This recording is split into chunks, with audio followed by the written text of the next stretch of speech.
পুরুষ কিসে আটকায়? কেউ বলে রূপে, কেউ বলে গুণে, আবার কেউ বলে রূপবতী চাইতে ভাগ্যবতী হওয়া জরুরি। আবার কখনো কখনো তো এটাও শোনা যায় যে পুরুষ মায়ায় আটকায়। আসলে পুরুষ আটকায় কিসে? এক দেশের এক রাজা ছিল। তার এত ধন সম্পত্তি থাকা সত্ত্বেও তার জীবনে মনে হচ্ছে ভালোবাসার অভাব। তাকে একা একা বোধ হচ্ছে।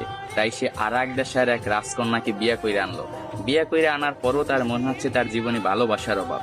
সে আরো একটা বিয়ে করলো, কিন্তু তারপরও তার মনে হচ্ছে জীবনে ভালোবাসার অভাব। ভালোবাসার অভাব মিটাতে যাইয়ে একটা না, দুইটা না, তিনটা না, সে 9টা দেশের রাজকন্যাকে বিয়ে করলো। তার এখন 9টা বউ। তারপরও তার মনে হচ্ছে জীবনে ভালোবাসার অভাব। এট লাস্ট সে তার প্রধান দাসীর প্রেমে পড়ে গেছে। 9টা বউ থাকা সত্ত্বেও রাজা যখন দাসীর প্রেমে পড়ে গেল, এটা সমাজ মায়া নিল না। তার বউরা তো একেবারেই নিল না। তার বউরা রাজাকে প্রশ্ন করলো, এমন কি জিনিস আমাদের ভিতরে নাই যেটা ওই দাসীর ভিতরে আছে? আপনার যদি বউ দরকার হয়, আপনি অন্য কোনো রাজার মেয়েকে বিয়ে করবেন, আপনি দাসীকে কেন বিয়ে করবেন? তখন রাজা বলল, 9টা বউ থাকা সত্ত্বে আমি রাজা হইয়া দাসীর কেন প্রেমে পড়লাম, এটা শুধু আমি তোমাকে না, পুরো বিশ্বকে দেখাবো। এটার জন্য আমি কালকে বড় একটা অনুষ্ঠানের আয়োজন করা হবো।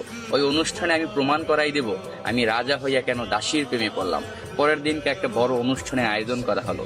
ওই অনুষ্ঠানে 10টা থালা ছিল। 10টা থালা 10 রকমের সম্পদ দিয়ে ভরপুর ছিল। কোনোটায় টাকা, কোনোটায় সোনা, রূপা, হীরা, মুক্তা ইত্যাদি ইত্যাদি দিয়ে 10টা থালা ভরপুর করা হয়েছে। 10টা থালা ভরপুর করার পর রাজা সবাইকে বলল, এই 10টা থালায় 10 রকমের সম্পদ আছে।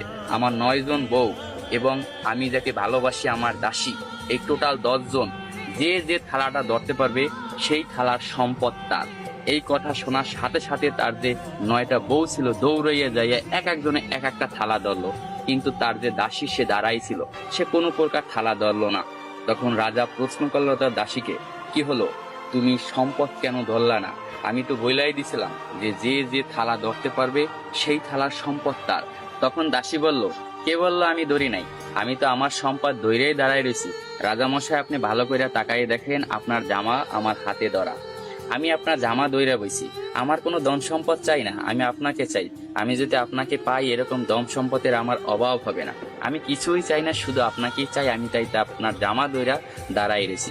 তখন রাজা অর্থ হাসিতে হাইসা পড়লো এবং সবাইকে বলল, দেখো রাজদরবারবাসীরা, তোমরা সবাই দেখো, রাজার 9টা বউ থাকা সত্ত্বেও রাজা কেন দাসীর প্রেমে পড়ছিল। আসলে পুরুষ কখনো টাকা, পয়সা, রূপ, যৌবনের মায়ায় পড়ে না। পুরুষ আটকে যায় নিঃস্বার্থ ভালোবাসা। পুরুষ তাই নিঃস্বার্থ ভালোবাসা। পুরুষকে যে নিঃস্বার্থ ভালোবাসবে, পুরুষ তারই হবে, শুধুই তার।